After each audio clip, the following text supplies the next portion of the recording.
Everyone has a story, and today I'm here to tell you a little bit about mine. Hi, I'm Elsa Borsa, life coach and joy advocate for women who want to feel more confident, joyful, and supported in their everyday lives. Thanks for stopping by. Today is day 4 of my 7-day journaling series, and today I'm telling you a bit about my journaling story. I got my first journal when I was 9 or 10.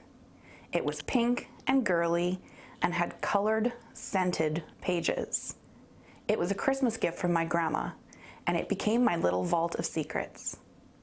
I was a little kid with big feelings that I felt nobody understood, so I kept it locked all the time and always kept it hid somewhere I didn't think anybody would look. It had all the goings-on of a 9-year-old girl.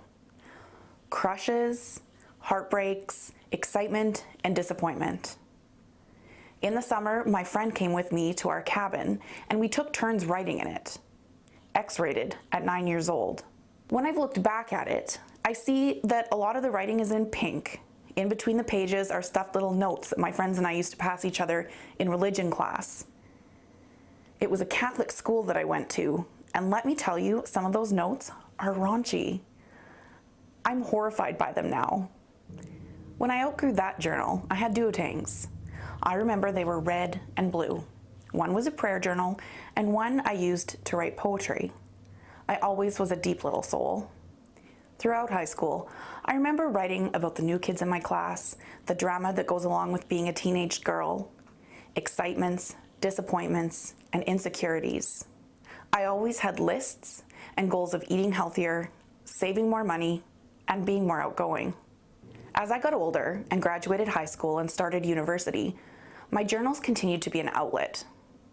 I bought hardcover journals and made collages on the front of them. My journal continued to be the place where I said things I didn't think I could say to anyone else. I wrote poems and of heartbreaks. I talked myself through things. I made lists of all the reasons I loved my boyfriend, and tears stained the pages when he broke up with me. When I met my husband, my journal read, "I met a guy last night." After my first baby, my journaling became more intermittent, and my journals largely became filled with stories about how in love I was with my new baby girl and how much I loved being a mom. For some reason, I don't recall writing about how desperately lonely I was being at home on the farm with a new baby and a busy husband. I do recall writing in the middle of the night about how angry I was and how overwhelmed I felt with dishes and life. Looking back, I realize I probably wasn't in the best place, but I didn't realize it yet. Instead, I just escaped my house as often as I could, drove to town, and sat with my bestie and drank coffee. She had a newborn too, so we'd hold our babies and drink coffee and keep each other company. After baby number 2, I didn't go back to my full-time job. And last year, when I was reading through some of my journals, I read an entry that talked about how excited I was to wake up in the morning and get to choose how I spent my day. Funny thing, when I read that last year, it made me sad. Not because it was a sad entry, as it was far from it. I was so happy at that time. What made me sad is that last year when I was reading it, my life felt like I had anything but choice in it. My days were full, and I woke up in the mornings filled with anxiety. Reading that journal entry that day and feeling the sadness that came along with it was a sign to me that I needed to put more choice back into my life.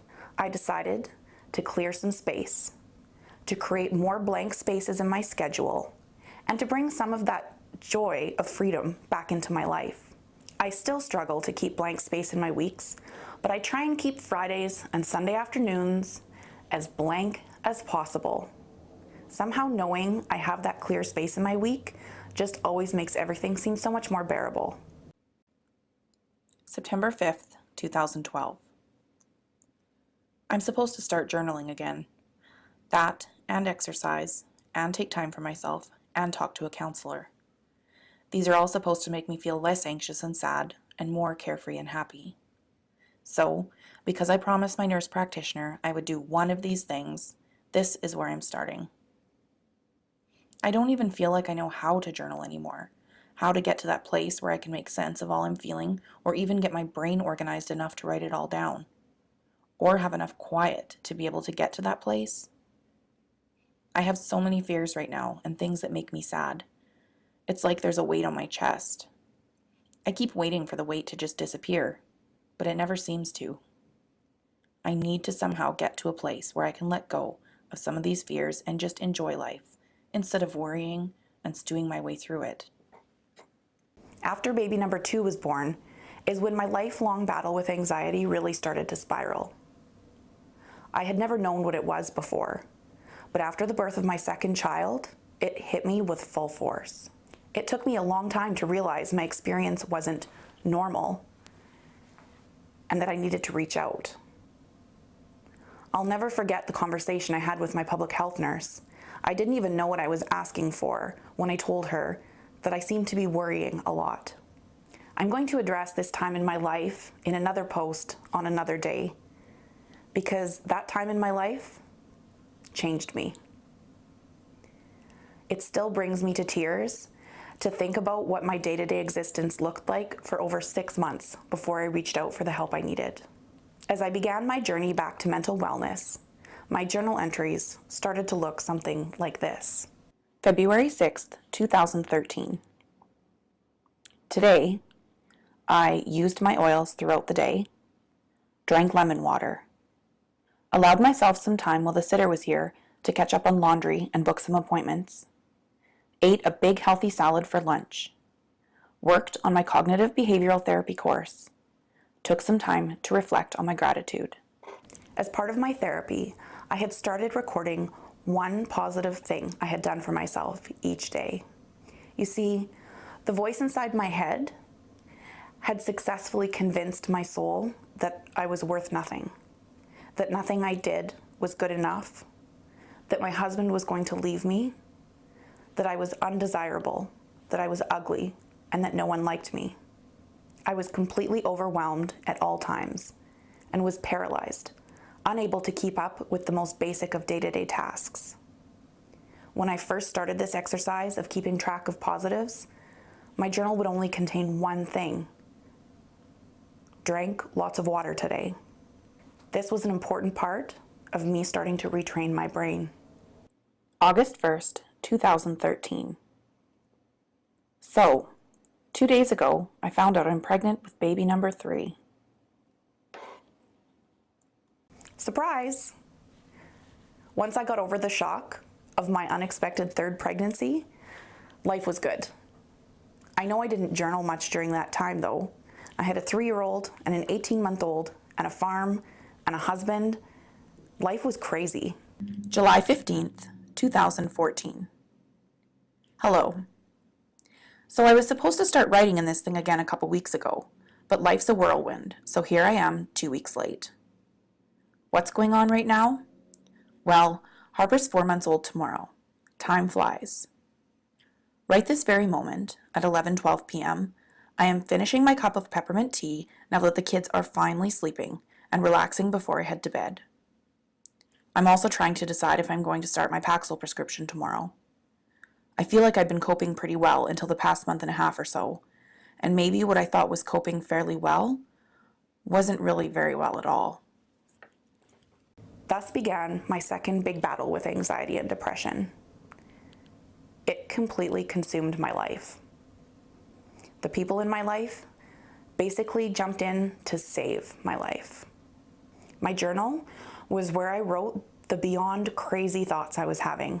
And as I look back now, I realize there are a few things that I couldn't even write in my journal. As I started to climb back out of that hole again, I would use my journal as a place to monitor my mental wellness.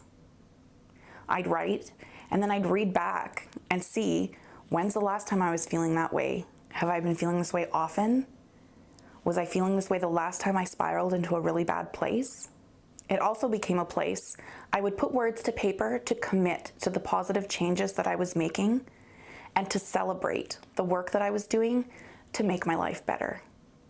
February 2016 is when I got my life coaching certification and started my business.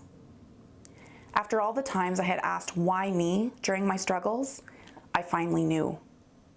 I didn't feel shame about my experiences, and I had a deep desire to support other women.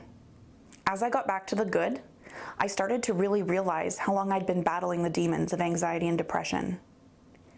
I realized that these things had been compounding for years and years and years, and they finally came to a head when the responsibility of motherhood was added to my life.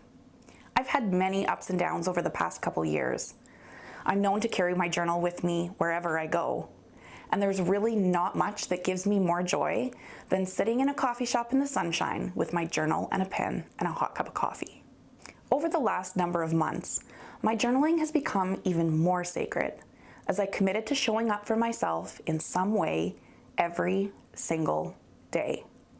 Life is chaos a lot in my world, and last fall I decided that showing up for myself needed to stop taking a backseat to everything else in my life.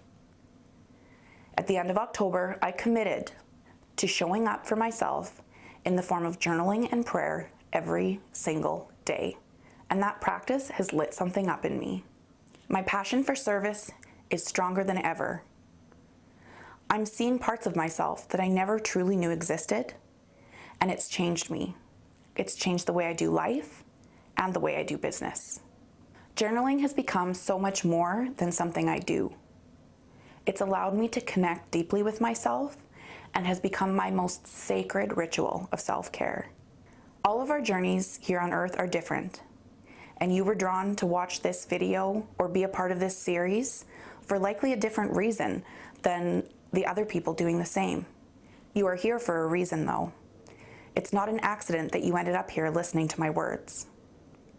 Whether it has helped ignite a spark in you for writing and self-exploration, or whether it has inspired you to show up for yourself in some way every single day, there's a purpose for you being here right now in this moment.